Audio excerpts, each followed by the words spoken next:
Hi, this is Stephanie Miller from The Stephanie Miller Show. Please enjoy this exclusive clip from my show on Political Voices Network. You can tell on any subject, like, we joke about, the 2 Corinthians and the Bible is my favorite book, and, I love all of it. I don't really have a favorite. It's just, first of all, he's so full of on every subject, but he also, sometimes when you read a transcript, you're just like, oh my God.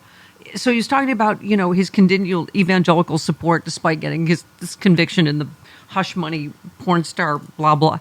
And he said, he was read a question. You've been faced with so much adversity and persecution for years. What's your relationship with God like? And how do you pray? Here's what he said. Okay, so I think it's good. Oh, God. I do very well with the evangelicals. I love the evangelicals. And I have more people saying they pray for me. I can't even believe it. And right.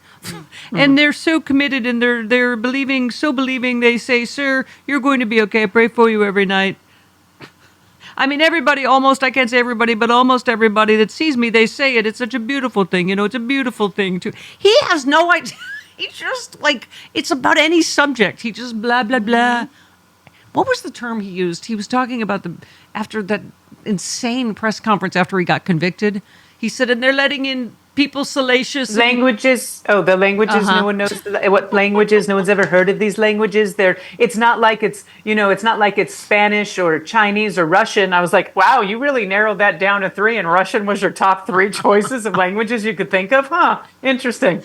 Is People Salacious a rap group? Should we ask Sure, Ari Melber? yeah. Oh, that's a good name. Is it like Notorious B.I.G.? They're letting in people salacious. What? Steph, did you see the interview where they were like, if you were president again, would you declassify certain topics? Did you see this interview? No. And they were like, so would you declassify 9/11? And he was like, yes. Would you declassify JFK? Yes. Would you declassify Jeffrey Epstein file? And he goes, we're looking at that we don't need false information running around. We're looking very strongly. Like Let me guess what he said. We're looking very strongly at that. We're looking strongly. We're looking strongly. We will strongly look at that. Oh my God. God, this is exhausting. How many years has this been? Too many. I just can't believe this moron is still... Okay, so Ken, Cheeseboro. This is the thing. All these guys think they get the same pass as Trump, right? That they can lie their way out of this stuff. His fate may have been sealed by revelations that he had a secret social media account in which he mused about how to overturn Trump's election loss, which he kept secret from prosecutors. These guys all think they're so clever, right? Mm-hmm. His lies put him on a journey from cooperator to target, according to one analyst. Cheeseboro seems to have lied to Wisconsin investigators about his Twitter account use, and they apparently learned that they had been played through a media report of Cheseboro's similar lies to Michigan prosecutors. Right. He had already pled guilty in the state of Georgia for his role in the fake elector scheme, and the analyst speculates he may have hoped to cut a similar deal in Wisconsin before news of his secret Twitter account leaked. The account appears to be the beginning of his journey from cooperator to target. I mean, they're so bringing this on themselves, right? By just thinking they can lie and cheat their way through all of this.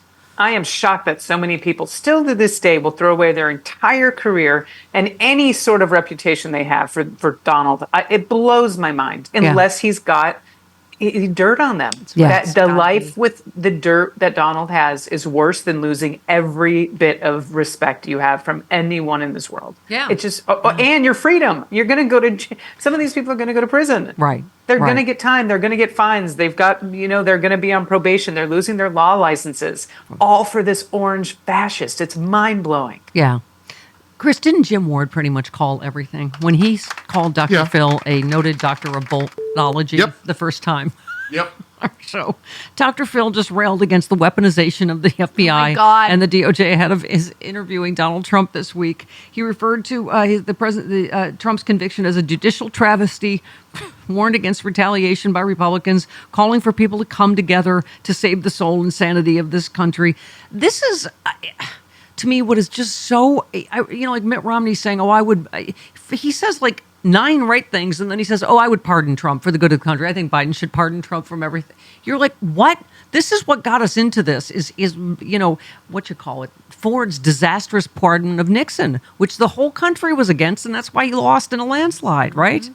Yeah, absolutely. There is zero chance in my mind that Biden would ever do this. Zero. Right. He said the weaponization of our great institutions, the FBI, Justice Department, individual state, similar institutions will lead to one of two outcomes. One is that more of the same from the other side, tit for tat. That may seem deserved, but it's not the right way forward for America. The other is what I call on you to demand from your politicians an end to this craziness in order to save the soul and sanity of this country.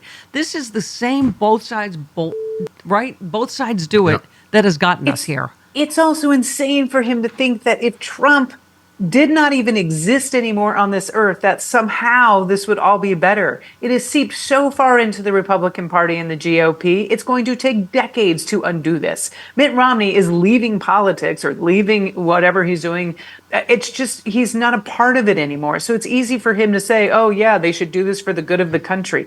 The country right now is pretty broken on their side. I do believe there's hope, but it's not just Trump. You've got Marjorie Taylor Greene and Lauren Boebert and Matt Gaetz and Jim Jordan. Like, all of them need to be out of politics in order for this to get fixed. I think justice coming for him and karma and whatever you want to call it is the only way forward for this country for healing. Otherwise, this is just a cancer that's going to spread and spread, that people think they can get away with anything. That rules don't apply to them anymore. And this whole 50% of the country this and 50% of the country that, it's never been 50% of the country that supported Trump ever. It has never been that percentage. So anytime that number is thrown out, we know that it's BS. Republicans are out for blood after Trump's criminal conviction. I'm reading this story. GOP leaders in and out of government have demanded elected Republicans use every available instrument of power against Democrats, including targeted investigations and prosecutions. We mentioned Marjorie Taylor Greene demanding all federal funding cease for the state of New York. Yeah. I mean, where does she think Georgia gets their money from? I'm just curious. New York. New York. We're the giver states. They're the taker states. Yay for San Francisco is my only point about this. San Francisco is readying a less than warm welcome for convicted felon Donald Trump. When he attends a fundraiser for high-tech billionaires are throwing him, there will be a 3-story tall inflatable chicken bearing his golden bouffant and prison stripes. Trump for prison chicken will be in the San Francisco Bay, right near Alcatraz, which fittingly, it'll be bobbing in the bay there. Yeah. Maybe a shark will eat it. Love to see it. Welcome to the Rock. Yeah. Maybe a shark will eat it. I love to see it. You do love to see it. Let's go to who is Seth in Los Angeles. Hello, Seth. Hello. Happy Pride. Thank you. Oh, it's a homo of filth. Right. Oh. Yes. Yes, the filthy one. Okay. And happy Pride to the allies, Jody. Yes. Everybody, all of you. Happy Pride. Happy Pride. So what the Republicans are doing right now is like classic first grade bully behavior. You're going to do what I tell you to do. And if you call on me, if you make me responsible for what I've done, it's going to be even worse for you. Yeah. It's exactly what a first grade bully does. Yeah.